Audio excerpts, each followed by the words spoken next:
Medical physiology lectures. आज हम पढ़ेंगे रेगुलेशन ऑफ रेस्पिरेशन के थर्ड पार्ट यानी न्यूरल रेगुलेशन में जो हमें पढ़ना है afferent impulse to respiratory centres.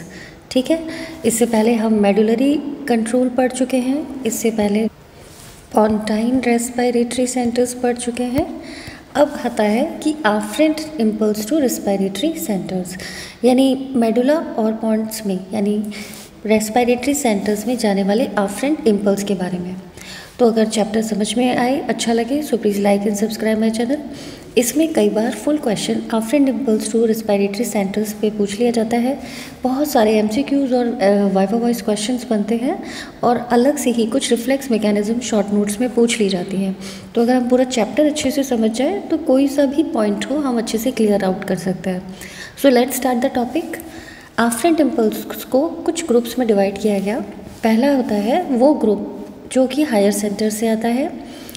दूसरा afferent impulse from non chemical receptors जो कि नॉन केमिकल रेस्पिरेटरी रेगुलेशन के अंतर्गत आता है। तीसरा होता है afferent impulse from chemical receptors जो कि केमिकल रेगुलेशन के अंतर्गत आता है। इन दोनों ग्रुप्स को हम आज चैप्टर में कवर करेंगे और केमिकल रेगुलेशन ऑफ रेस्पिरेशन अपने आप में अलग एक इम्पॉर्टेंट अलग रेस्पिरेटरी सेंटर का दूसरा पार्ट बनाएगा। ठीक है, तो अब हम यहाँ से बात करते हैं। देखा जाए तो सेरेब्रल कॉर्टेक्स से आफ्रेंट इम्पल्स आते हैं, हाइपोथैलेमस और लिम्बिक सिस्टम से। नॉन केमिकल कंट्रोल में जो सबसे इम्पॉर्टेंट आता है प्रोपियोसेप्टर्स, थर्मोरिसेप्टर्स एंड पेन रिसेप्टर्स आते हैं। इरिटेंट रिसेप्टर्स होते हैं, चेस्ट वॉल रिसेप्टर्स होते हैं, pulmonary J receptors and baroreceptors. ठीक है, स्ट्रेचिंग की वजह से स्टिमुलेट होने वाले pulmonary stretch receptors, central chemoreceptors और पेरिफेरल कीमोरिसेप्टर्स, ये हम पढ़ेंगे केमिकल कंट्रोल में। तो अब हम एक एक एलैबोरेटली पढ़ते हैं। पहला है afferent impulse from higher centres. Mainly इनका जो इन्फ्लुएंसिंग एक्टिविटी होती है वो इनवॉलेंट्री होती है और इसके अंतर्गत दो आते हैं सिस्टम। पहला होता है वॉलेंट्री कंट्रोल सिस्टम, दूसरा होता है limbic control system. Voluntary control system के बारे में बात करते हैं। तो respiratory muscles are typical skeletal muscles and also called voluntary. It is mediated by a pathway which is originate from, और ये जो मसल्स होती हैं, जो स्केलेटल मसल्स होती हैं रेस्पिरेटरी मसल्स में, ये बहुत ही इंपॉर्टेंट पाथवे से ऑरिजिनेट होती हैं जो हायर सेंटर से आता है, बेसिकली न्यू कॉर्टेक्स से। और ये बाईपास होता है मेडुलरी रेस्पिरेटरी सेंटर से, डायरेक्ट प्रोजेक्ट होता है स्पाइनल रेस्पिरेटरी न्यूरॉन से। और इस तरीके की वॉलेंटरी एक्टिविटी से जो रेस्पिरेटरी सिस्टम अपना जो नियंत्रित होता है वो कब होता है? At the time of talking, singing, swimming, breath holding etcetera. जब हम लिम्बिक कंट्रोल सिस्टम के बारे में बात करते हैं तो इसमें खास तौर पे आते हैं, क्योंकि लिम्बिक सिस्टम जो है वो इमोशन से रिलेटेड होता है। तो any emotional stimuli like pain etcetera influence the rate and depth of the respiration और द ब्रीदिंग। तो फाइनली लिम्बिक सिस्टम से आफ्रेंट इम्पल्स आते हैं और वो कहाँ रिले होते हैं? पोंटोमेडुलरी रेस्पिरेटरी सेंटर्स पे। तो पोंटोमेडुलरी रेस्पिरेटरी न्यूरॉन्स पे रिले होकर ये रेस्पिरेशन को इन्फ्लुएंस करते हैं। दूसरा इसमें आता है afferent from non chemical receptors. Non chemical receptors में क्या पढ़ेंगे हम? सबसे पहला आएगा इसमें afferent impulse from pulmonary stretch receptors.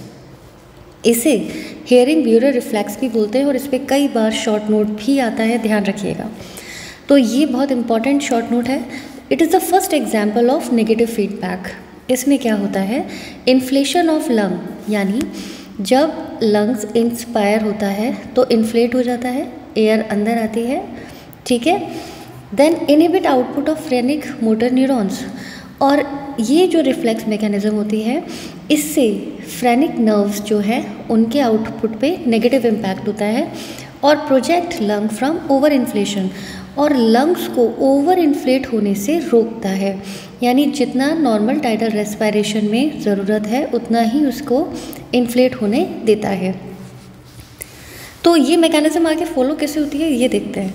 तो हेयरिंग ब्यूरर इंस्पायरेटरी इनहिबिटरी रिफ्लेक्स, यहाँ ध्यान रखिएगा इनहिबिटरी रिफ्लेक्स, ये क्या कैसे काम करेंगे? When lungs inflated cause stimulation of stretch receptors, बिल्कुल जब लंग्स में एयर आएगी तो स्ट्रेचिंग होगी, डिस्टेंशन से स्ट्रेच रिसेप्टर्स स्टिमुलेट हो जाएंगे जो कि लोकेट होते हैं smooth muscles of bronchi and bronchioles में।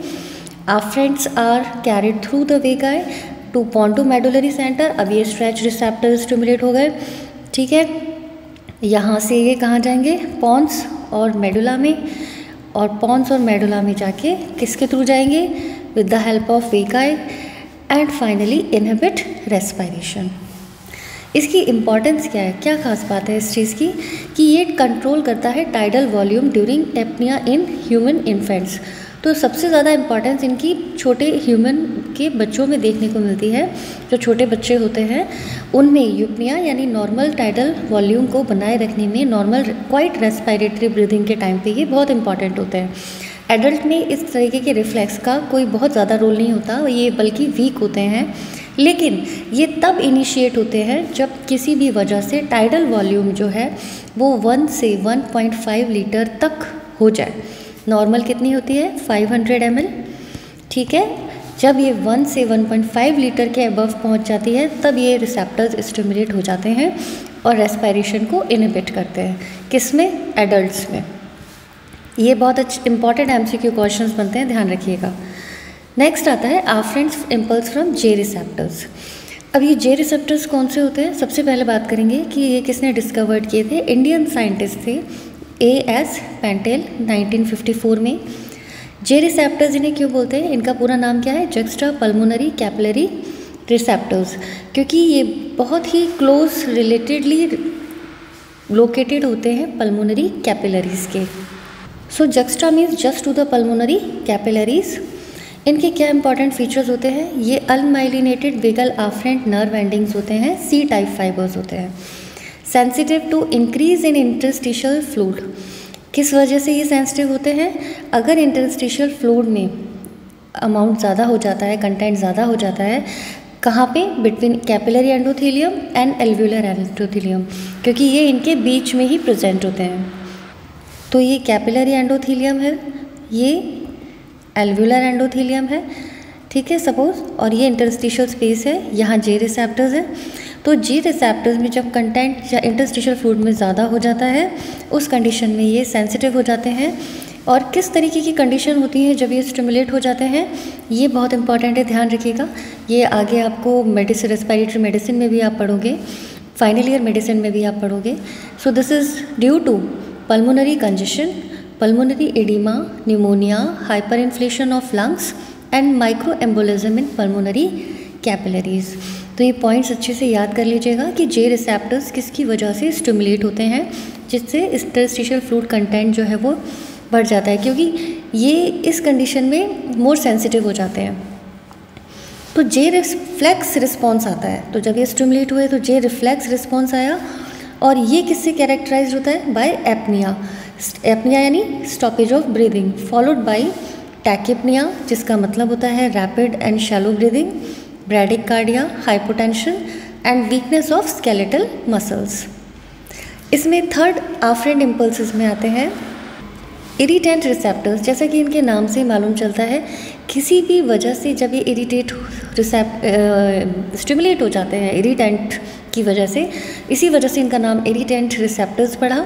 और ये कहाँ प्रेजेंट होते हैं, रेस्पिरेटरी ट्रैक्ट में प्रेजेंट होते हैं। कहाँ लोकेट होते हैं, below the mucosa of whole respiratory tract. किसके थ्रू स्टिमुलेट होते हैं, through chemical stimuli like serotonin, prostaglandin, ammonia, smoke, noxious gases and particle in inspired air. ये बहुत इंपॉर्टेंट फैक्टर्स होते हैं, ये कई बार MCQ क्वेश्चंस में पूछे जाते हैं कि afferent impulses from irritant receptors in respiratory tract stimulated by all these factors and these receptors में डिटेक्ट, किस तरीके से डिटेक्ट होते हैं, क्योंकि रेस्पिरेटरी ट्रैक्ट में कोई केमिकल इरिटेशन हो, इन्फ्लेमेशन हो, कंजेशन हो जाए, हिस्टामिन का रिलीज होना बढ़ जाए, which produces bronchoconstriction in asthma. So all these are responsible for making these receptors stimulated and irritant receptor reflex mechanism फिर स्टार्ट होती है। अब इसे ध्यान से पढ़िएगा, यहाँ पे हर एक चीज़ पे एक शॉर्ट नोट पूछ लिया जाता है और मालूम भी होना चाहिए कि ये कैसे एक्टिव होते हैं। तो सबसे पहले इरिटेंट रिसेप्टर रिफ्लेक्स है कफ रिफ्लेक्स, दूसरा होता है स्नीजिंग रिफ्लेक्स, तीसरा होता है hearing bearer deflation reflex, inflation हम अभी पढ़ चुके हैं, और चौथा है डिग्लूटेशन रिफ्लेक्स। तो कफ रिफ्लेक्स की जब हम बात करते हैं, ये एक तरीके का प्रोटेक्टिव रिफ्लेक्स है। हम खुद इस चीज़ को अंदाज़ा लगा सकते हैं कि जैसे ही कोई भी बाहरी चीज़ जो है, या कफ एंड कोल्ड के टाइम में जब कफ इकट्ठा हो जाता है, इरिटेंट रिसेप्टर्स जो है स्टिमुलेट हो जाते हैं, तो खांसी आना शुरू हो जाती है, या कोई गलती से कोई चीज़ जो है वो रेस्पिरेटरी ट्रैक्ट की तरफ जाती है तो खांसी आना शुरू हो जाती है, that is a cough reflex. तो प्रोटेक्टिव रिफ्लेक्स है जो कि रेस्पिरेटरी ट्रैक्ट में किसी भी फॉरेन पार्टिकल को बाहर जाने से रोकने का काम करता है। Stimulation of irritant receptor in pharynx, लैरिंग्स, trachea and bronchi. तो ये कहाँ प्रेजेंट होते हैं? फेरिंग्स, लैरिंग्स, ट्रैकिया और ब्रोंकाई। ये एमसीक्यू क्वेश्चन में पूछ लिया जाता है। Now it begins with deep inspiration. तो जब इस तरीके से ये स्टिमुलेट होता है तो ये रिफ्लेक्स मैकेनिज्म कैसे स्टार्ट होती है? पहले डीप इंस्पायर होता है, followed by forced expiration with closed glottis. तो यहाँ ध्यान रखना, forced expiration with closed glottis, and that cause increase in intrapleural pressure up to 100 mmHg, suddenly glottis open and cause an explosive outflow of air, जिसकी speed तकरीबन 960 km/h तक की हो सकती है।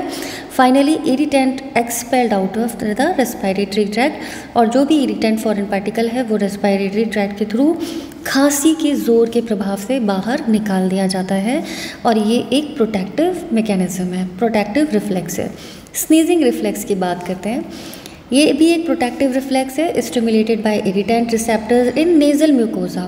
ध्यान रखिए ये नेजल म्यूकोजा में प्रेजेंट होते हैं। Sneezing begins with deep inspiration followed by forceful expiration with open glottis. यहाँ ध्यान रखिएगा, कफ रिफ्लेक्स में with closed glottis and forceful expiration, sneezing reflex में विद ओपन ग्लॉटिस रहेगा। तीसरे तरीके का रिफ्लेक्स आता है हेयरिंग बेयरर डिफ्लेशन रिफ्लेक्स। इसमें क्या होता है? They are stimulated by receptors located in bronchial epithelium due to distortion of bronchial epithelium. तो ये कहाँ प्रेजेंट होते हैं? ब्रोंकियल एपिथेलियम में। और स्टिमुलेट कैसे होते हैं? डिस्टॉर्शन, कहीं भी कोई भी एपिथेलियम में हार्म हो। So it is caused by large deflation. ये कैसे होता है reflex mechanism? Caused by large deflation of lungs, pneumothorax और एटिलैक्टिसिस में ऐसा देखने को मिलता है। दूसरा, also responsible for sigh and yawning, उभासी के बारे में बात कर रहे हैं, जिसके लिए help in opening up collapsed alveoli again. तो यूजुअली ये जो रिस्पॉन्स है ये तब आता है जब जो लंग्स हैं कॉज्ड बाय, जिसमें लार्ज डिफ्लेशन करना हो। ठीक है, आगे चलते हैं डिग्लूटेशन रिफ्लेक्स के बारे में। डिग्लूटेशन रिफ्लेक्स पे बच्चों अक्सर शॉर्ट नोट पूछ लिया जाता है, और ये आपको मालूम होना चाहिए कि it refers to temporary apnoea. Apnoea यानी स्टॉपेज ऑफ ब्रीदिंग। तो ये वो रिफ्लेक्स मैकेनिज्म है जिसमें टेम्पररी कुछ क्षणों के लिए जो ब्रीदिंग है वो स्टॉप हो जाती है। और ये कब होता है? अकर ड्यूरिंग फेरेंजियल फेज, जब आप खाने को स्वेलो करते हो, आपके माउथ से खाना फेरिंग्स के थ्रू इसोफेगस में जाने वाला होता है, उसी समय टेम्पररी स्टॉपेज ऑफ ब्रीदिंग होता है at the time of swelling of food, and it is a protective reflex which prevent entry of food particles into the respiratory tract। तो ये प्रोटेक्टिव रिफ्लेक्स है जिसमें पार्टिकल ऑफ फूड जो है वो respiratory tract में ना जाए, इसलिए टेम्पररी स्टॉपेज ऑफ ब्रीदिंग जो है वो होता है। अब आगे लेते हैं, that is afferent impulse from प्रोपियोसेप्टर्स। प्रोपियोसेप्टर्स वो रिसेप्टर्स होते हैं जो कि बॉडी की पोजीशन को एसेस करते हैं in space. So basically they are present in muscles, tendons and joints and stimulated during change in position of the body। और इसके थ्रू भी जो है जो इन्फॉर्मेशन है वो रेस्पिरेटरी सेंटर्स पे जाती है और अकॉर्डिंगली जो रेस्पिरेशन है वो मैनेज होता है। Afferent impulse from chest wall stretch receptors. तो स्ट्रेच रिसेप्टर्स यानी जैसे ही जो चेस्ट वॉल है तो चेस्ट वॉल में ये एक लंग, ये दूसरा लंग, एक्सपेंशन होता है, डिस्टेंशन होता है। डिस्टेंशन से क्या होगा? स्ट्रेचिंग होगी। So they are basically muscle spindles होते हैं प्रेजेंट इन इंटरकॉस्टल मसल्स। तो जो इंटरकॉस्टल्स होती हैं, इंटरकॉस्टल्स मसल्स में ये प्रेजेंट होते हैं, cause stimulation of muscle spindle and produce stretch reflex that is characterized by contraction of intercostal muscles। अब इनके बारे में पढ़ते हैं। Basically these receptors coordinate breathing during change in posture और during speech। तो बोलते समय या पोस्चर में, बैठते या उठते समय या लेटते समय जो रिसेप्टर्स, ये जो रिसेप्टर्स होते हैं, ये फाइनली जो है कॉन्ट्रैक्शन ऑफ इंटरकॉस्टल मसल्स का कितना होना चाहिए, कितना नहीं होना चाहिए, इस चीज़ को रेगुलेट करते हैं। Maintain normal tidal volume if increase in airway resistance और इफ़ डिक्रीज पल्मोनरी कंप्लायंस। तो इन दोनों कंडीशन में नॉर्मल टाइडल वॉल्यूम को बनाए रखने की कोशिश करते हैं। नेक्स्ट आता है afferent impulse from baroreceptors. तो सभी जानते हैं baroreceptor, they are the pressure receptors located in carotid sinus and aortic arch.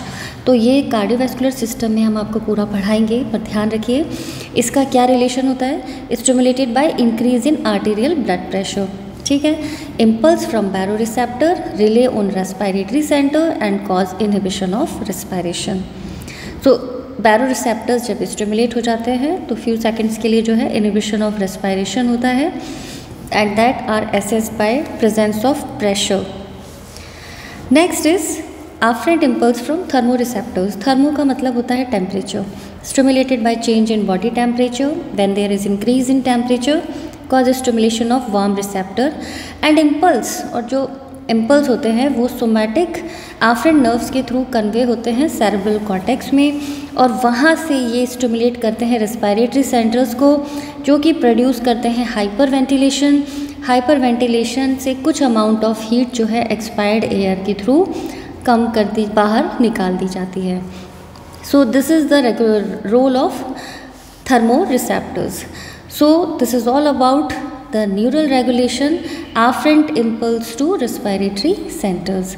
तो अगर बच्चों इसके ऊपर कोई फुल क्वेश्चन आए तो आप ये सारा अच्छे से मेंशन करके समझा सकते हैं, और अगर कोई शॉर्ट नोट पूछा जाए किसी रिफ्लेक्स मैकेनिज्म से रिलेटेड तो आप वो शॉर्ट नोट MCQ क्वेश्चंस को अच्छे से बता सकते हैं। तो अगर आपको चैप्टर समझ में आया हो, पसंद आए, so please like and subscribe my channel. Wish you all the best. मेरे नोट्स टेलीग्राम लिंक पे अवेलेबल हैं, आप प्लीज़ टेलीग्राम लिंक ज्वाइन कीजिए। Thank you, good luck to you, thank you.